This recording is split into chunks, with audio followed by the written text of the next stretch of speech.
De uitdrukking van de maand droeg Becky Henderson van Lonely Planet en deputaire Klaas Kielstra wie reden van groot enthousiasme en optimisme.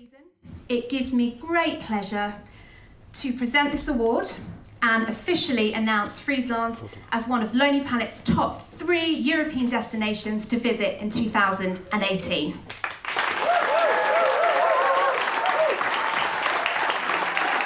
Ze nemen het alle keer een bopperslag, want jaarlijks verkeert het Lonely Planet 6 miljoen reisgidsen. Daarin staat Friesland aangeneemd als een Europese topbestemming en dat zullen we vernemen. De slagkracht van zo'n grote organisatie als Lonely Planet, maar een publiek, een miljoenenpubliek dat dit leest, dat echt geïnteresseerd is in op reis gaan naar de bijzondere plakjes die het nog wat minder ontdekt binnen. Dat is precies de doelgroep die wij zieken. Daar moeten wij altijd een soort yield en tiert in steken. En dit is een cadeau. Hoeveel mensen hebben volgend jaar dat je zien komen in Friesland, de Lonely Planet lezen en besluiten hierheen te komen? 100.000. De verwachting is dat de stream toeristen die het nou op gang komt, al in de matan in zal. Want dat had ook het geval geweest bij orenbestemmings die het heeg scoorden bij Lonely Planet. Friesland wordt door Lonely Planet een verburgen perel neemt.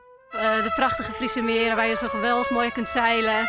UNESCO Werelderfgoed, de Waddenzee is natuurlijk ook een uniek ecosysteem. En dan speciaal voor deze zomer tippen we eigenlijk nog de 4 Friese Waddeneilanden waar je nog heel authentiek een strand voor jezelf kunt hebben. Die Oud-Friesland is dit hier culturele haardstad van Europa.